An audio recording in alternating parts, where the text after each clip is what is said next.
రేవంత్ పాలనలో బీఆర్ఎస్ నేతలను టార్గెట్ చేస్తున్నారని ఎమ్మెల్సీ కోటిరెడ్డి మండిపడ్డారు.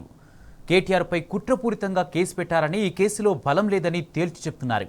రాష్ట్రంలో డైవర్షన్ పాలిటిక్స్ నడుస్తున్నాయని ఆయన స్పష్టం చేస్తున్నారు. దీనిపై మరింత వివరాలు మా ప్రతినిధి రాము అందిస్తారు. BRS party working president KTR పెట్టినటువంటి కేసులపైన మాట్లాడడానికి నల్గొండ సంబంధించినటువంటి ప్రముఖ న్యాయవాది, అదేవిధంగా ఉమ్మడి నల్గొండ జిల్లాకు సంబంధించినటువంటి స్థానిక సంస్థల ఎమ్మెల్సీ కోటిరెడ్డి గారు మనతో ఉన్నారు. వారితో మనం మాట్లాడదాం. సార్, అన్ని కూడా గమనిస్తూ ఉన్నారు సార్, మీరు ఒక న్యాయవాదిగా ఈ గ్రౌండ్ ఎట్లా ఉందండి? ఈ కేసు స్టడీ చేశారా? ఏముంది దీంట్లో? అసలు ఏం జరగబోతోంది? కేటీఆర్ గారు పెట్టినటువంటి కేసులన్నీ కూడా కోర్టులో నిలుస్తాయా, న్యాయస్థానంలో నిలుస్తాయా? ప్రజలకు ఏం చెప్పదలుచుకున్నారు? మా భారత రాష్ట్ర సమితి కార్యనిర్వాహక అధ్యక్షుడు మాజీ మంత్రివర్యులు కేటీఆర్ గారి మీద తప్పుడు కేసులు సృష్టించి ఈ ప్రభుత్వం సంస్థలను వాడుకొని వారిని అబాస్పాలు చేయాలనేటువంటి ఒక దురుద్దేశంతో పెట్టినటువంటి కేసు. ప్రాథమిక సాక్ష్యాధారాలు కూడా లేవు దాంట్లో. బేస్లెస్ అండ్ వేగ్ ఎలిగేషన్స్ తోటి ఒక కుట్రపూరితమైనటువంటి ధోరణితో రాజకీయ కక్ష సాధింపు చర్యల్లో భాగంగా కేటీఆర్ గారి మీద తప్పుడు కేసులు సృష్టించి పెట్టినారు. సరే, కేటీఆర్ గారు చట్టం మీద గౌరవం ఉండి విచారణ సంస్థల దగ్గరికి హాజరవడానికి వారు సంసిద్ధతను వ్యక్తం చేసినప్పటికీ వారితో పాటు ఒక న్యాయవాదిని తీసుకోవడానికి అనుమతించమంటే ఉద్దేశపూర్వకంగా వాళ్ళు న్యాయవాదిని అనుమతించలేదు. చివరికి వీరి అభిప్రాయాన్ని రాతపూర్వకంగా కడిచి వాపసు వచ్చినారు. సరే, మళ్ళా తిరిగి వారు పిలిచినప్పుడు హాజరు కావడానికి సిద్ధంగానే ఉన్నటువంటి అభిప్రాయాన్ని వారు వ్యక్తం చేసినారు. ఆ కేసు పూర్వాపరాలు చూసినప్పుడు 2023లో జరిగినటువంటి ఆ కేసును ఇప్పుడే దాన్ని మళ్ళీ తెర మీద తీసుకురావాల్సినటువంటి అవసరం దేనికి వచ్చింది? దాంట్లో కూడా రాజకీయ దురుద్దేశం దాగి ఉన్నది. ఏదైతే ఎన్నికల హామీలో భాగంగా రైతు బంధు పథకం, ఆనాడు గౌరవ కేసీఆర్ గారు పెట్టినటువంటి రైతు బంధు పథకం, ఒక ఎకరానికి పంటకు 5,000 రూపాయలు ఇస్తున్నటువంటి పరిస్థితిని అధికారమే లక్ష్యంగా ఎన్నికల మేనిఫెస్టోలో రైతు బంధు పేరు మార్చి రైతు భరోసా తోటి మేము ఒక పంటకు 7,500 రూపాయలు, సంవత్సరానికి 15,000 ఇస్తామని చెప్పి మేనిఫెస్టోలో పెట్టి ఎన్నికల సభలలో మాట్లాడి ఇవ్వలేనటువంటి నిస్సహాయ స్థితిలో ఉన్నటువంటి ఈ ప్రభుత్వం చివరికి పంటలు వచ్చిపోయినాయి. ఒక పంట రైతు భరోసా ఇవ్వలేదు, రెండో పంట వచ్చింది, ఒత్తిడి పెరిగింది.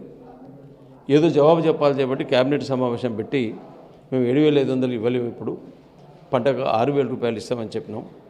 ప్రజలలో పెద్ద ఎత్తున నిరసన జ్వాలలు వచ్చినాయి. 7,500 రూపాయలు అధికారంలోకి వచ్చిన వెంటనే ఇస్తానన్నటువంటి ఈ ప్రభుత్వం మొట్టమొదటి కారుకు 5,000 రూపాయలు అది కేసీఆర్ గారు రైతు బంధు పేరు మీద రైతులకు చెల్లించాలనే ఉద్దేశంతో జమ చేసుకున్నటువంటి పైసలే ఎన్నికల సందర్భంగా కోర్టుకు పోయి ఎన్నికల కమిషన్ దగ్గర కంప్లైంట్ ఇచ్చి ఆపి అదే డబ్బును 5,000 లెక్కన పంచినాం.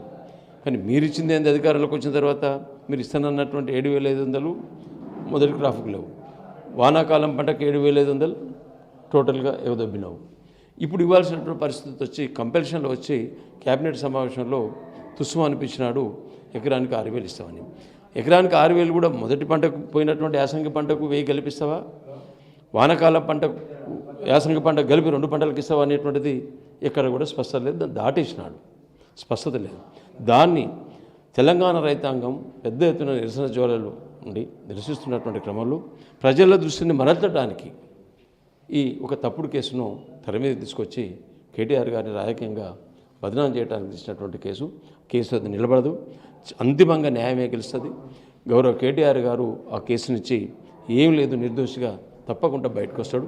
ఇప్పుడు ఇచ్చినటువంటి కేసు ఎక్కడ కూడా నేరస్తుడు అనేటువంటిది కాదు, అనుమానితునిగా మాత్రమే ఉన్నది.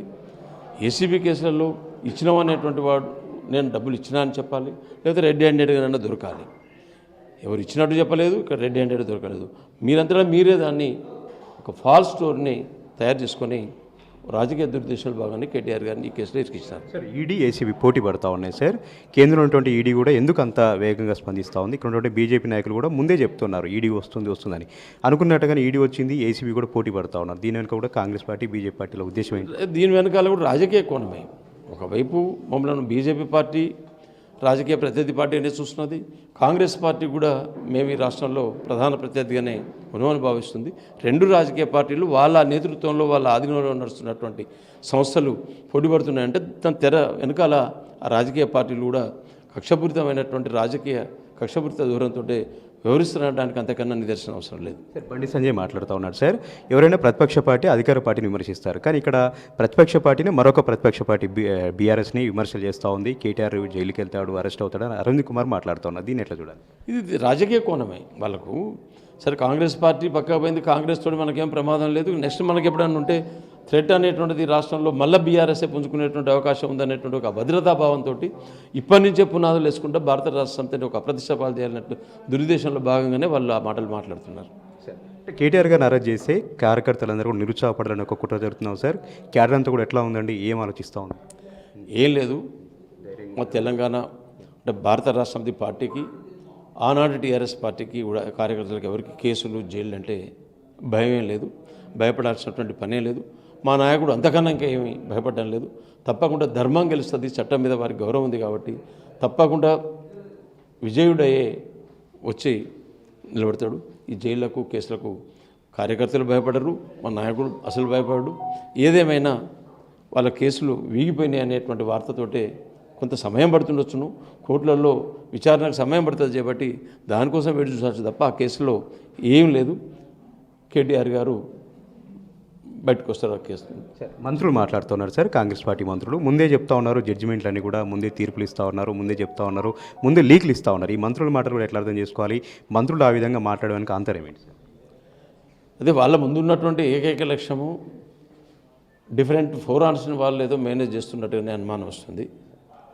సరే ఒక తప్పకుండా అందరూ మేనేజ్ అవుతారని అనలేం, కానీ వాళ్ళ వేదికల దగ్గర జరుగుతున్నటువంటి చర్చ ఆపుకోలేక వచ్చి బయట చెప్తుండొచ్చును. వాళ్ళ ఏ విధంగా చూసినా కేటీఆర్ని ఇబ్బంది పెట్టాలి, జైల్లో తోలాలి, రాజకీయంగా వారిని అభాస్పాలు చేయాలి, అప్రతిష్టపాలు చేయాలనేటువంటి దురుద్దేశంలో యావత్ కాంగ్రెస్ పార్టీకి ఉంది చేయబట్టి వాళ్ళు ముందు వరుసలోకి వచ్చి ఉన్న విషయాన్ని చెప్తున్నారు. ఎలక్ట్రల్ బాండ్లు అన్నారు సార్, అది పక్కన పోయింది, ఇప్పుడు కిట్ ప్రోకా అంటూ ఉన్నారు. ఇవన్నీ కూడా నిలుస్తాయా? ప్రజలు ఏమనుకుంటున్నారు? ఇవి కూడా నిలిచేవి కాదు. ఇది ఒక భారత రాష్ట్రం సంబంధించినటువంటి ముచ్చటే కాదు. అన్ని రాజకీయ పార్టీలకు ఎన్నికల సందర్భంలో కంపెనీస్ ఇస్తూనే ఉంటాయి, జరుగుతూనే ఉంటుంది. అది రొటీన్ ప్రాక్టీస్ ఇన్ పాలిటిక్స్.